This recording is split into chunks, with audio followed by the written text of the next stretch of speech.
Bilal Powell, and you're watching Dansportsnews. No, Farrakhan, and you're watching Dansportsnews. Mayweather, and you're watching Dansportsnews.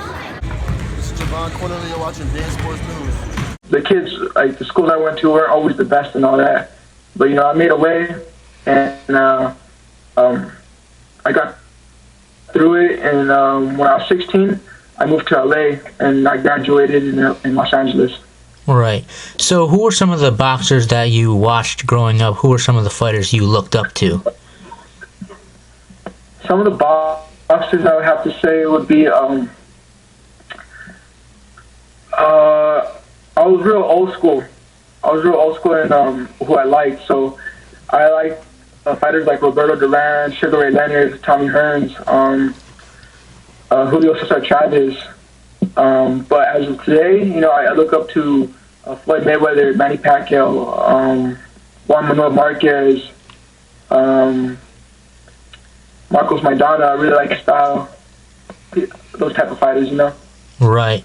So I know you made the journey out to Vegas, you said, when you were 16. Was that like your plan to choose the Mayweather Promotions when you moved? Was that something you always had in sight when you made the move to Vegas? Yeah, when I moved to Vegas, that was the move. That was the move to sign with Mayweather Promotions. And I moved to Vegas when back in 2017, so 3 years ago. But I lived in LA when I was 16, all up to the time I was 18, and then I moved back to New Mexico, and then I started my pro career, and then in 2017 I moved to Vegas with the intentions of signing with Floyd Mayweather. And 6 months later, after I moved from Vegas to Vegas, I got signed. Right. And what was that process like when they signed you? How did that go? It was basically, I just walked into the gym early March, and they seen me train, the staff members at Floyd's gym. They seen me train, and they really liked me. I caught the eye of them, and word got around to Floyd, who I was, and at the time he was about to fight Conor McGregor, and he was in the gym a lot. So he seen me spar, and he seen me spar, and yeah. So you were saying during the time he was gonna fight McGregor is when he first started noticing you working out. Tell me about that. Yeah, he was about. Well, anyway, yeah. So he was about to spar. He was about to fight Conor McGregor. He put me up against the spar Gervonta Davis. He really liked the way I did, so that since then he had his eye on me. And in late October is when I got signed to Mayweather Promotions, and November 17th is when I made it. Right. So what was it like when you first met Floyd? How did that go?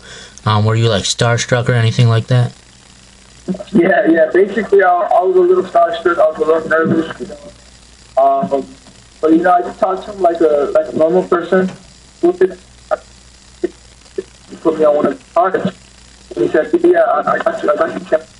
And that's basically how it all started. Right? He put me on the phone with Leonard Allerby, the CEO of Mayweather Promotions, and from there, I made connections with Leonard Allerby, who I knew who I was, and so at that time, I basically knew that it was that time to get signed. They were really serious about signing me.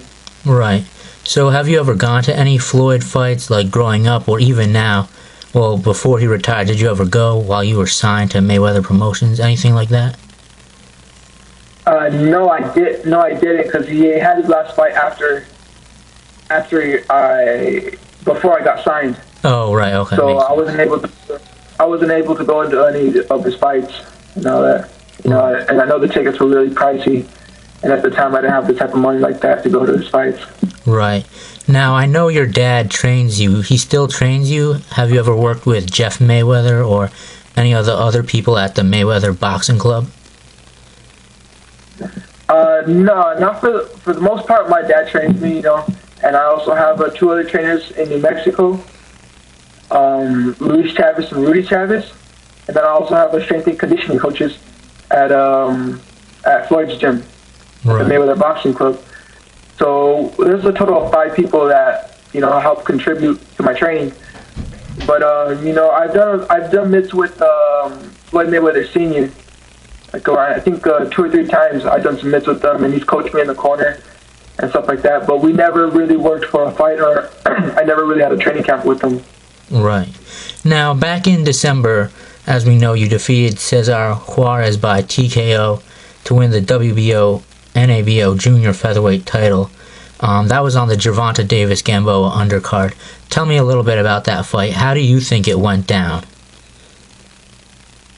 That fight, it was a title eliminator, so meaning if I won that one, I would be given the opportunity to fight for a world title, which is what I'm at right now. So with that being said, I knew if I won that fight, I had to win in impressive fashion and basically put the boxing world on notice who I was. And I went in there fighting like I had a chip on my shoulder, and I think it was one of my best performances. I don't like to toot my own horn, but it was one of my best performances. And I got him out of there in the 11th round with the overhand right, and I keep to lift. I want to do the same thing for these next few fights too. I want to keep making a statement. Right. And now you're 19-0 with 9 knockouts. Who do you want to fight next? Who's somebody you would like to fight? I want to fight any of the champions right now. After this quarantine, I'm ready for any of the champions at super bantamweight. Whether it be Ray Vargas, Emmanuel Navarrete, or Murajan Akman. Yeah, but Stephen Fulton Jr., is he somebody you would like to fight potentially? I know he has a undefeated record. I think he's 18-0 with 8 knockouts. He's in your weight class? Is he someone you would like to fight? You said Stephen Fulton, right? Yeah, Fulton Jr. Yeah. Yeah.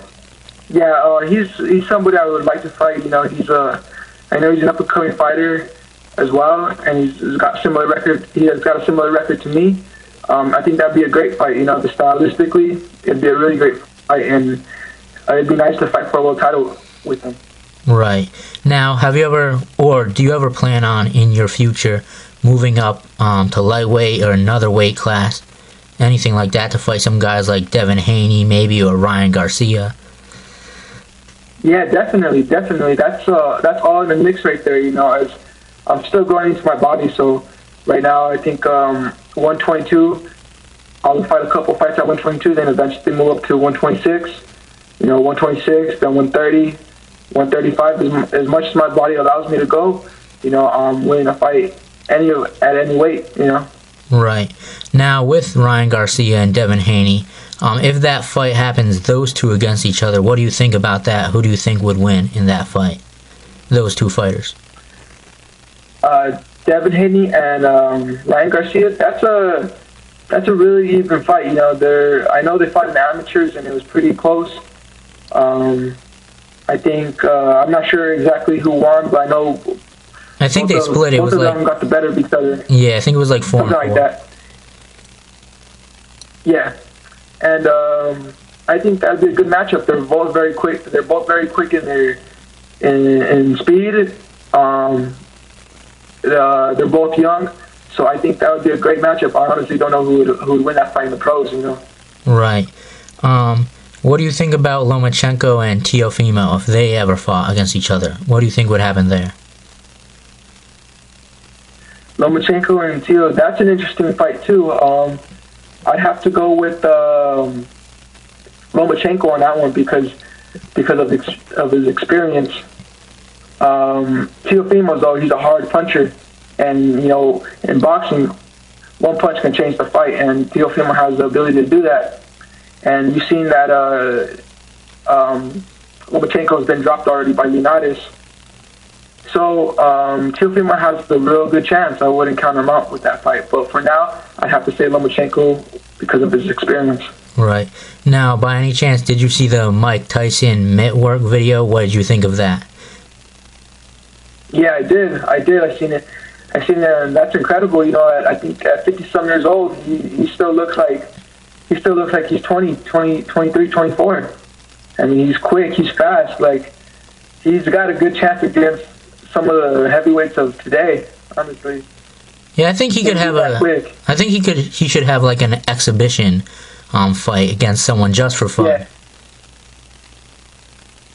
Yeah, definitely. That would be cool. I'd like to see that because he's something else. Mike Tyson's a beast.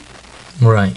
Now, as we know, we're still in the coronavirus pandemic, but do you know anything about potentially when your next fight is going to be? Is it going to be later on this year, in the fall or the winter? What do you know about that so far? Is there anything in the works?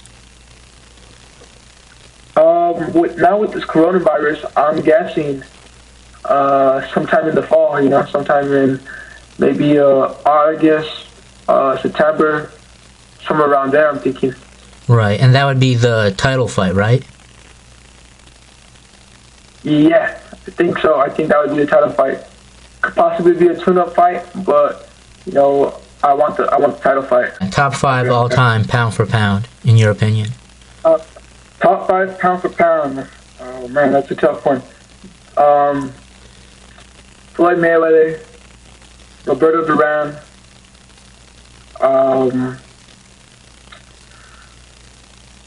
let me see, Manny Pacquiao, Pernell Whitaker, and Sugar Ray Robinson. Okay. In your opinion, well, what's your favorite Floyd Mayweather fight? Who's your favorite fight that you saw him fight against? My favorite fight with Floyd Mayweather would have to be probably him against Diego Chico Corrales. That was early in his career, and he just put on a beautiful boxing exhibition there. His intelligence, the dog that he was in that fight, just everything about that fight. That was Floyd at his best right there. Right.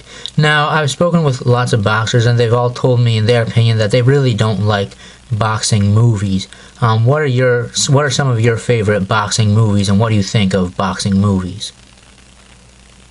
There's a few good boxing movies out there. I know some of them are a little over the top, a little extra, a little like how do you say it? Unrealistic. They're not that real. Yeah. Yeah, unreal. I think that goes for like a lot of the Rocky movies and all that. But I think a good boxing movie would have to be that one called Southpaw. Southpaw, that one depicts like real life fighters and the struggles they go through. I have to go with Southpaw. So, thank you so much for taking your time to do this interview. All the best in your career. Thank you, man. No problem. All right, stay safe. Yeah. All right, thank you. You too.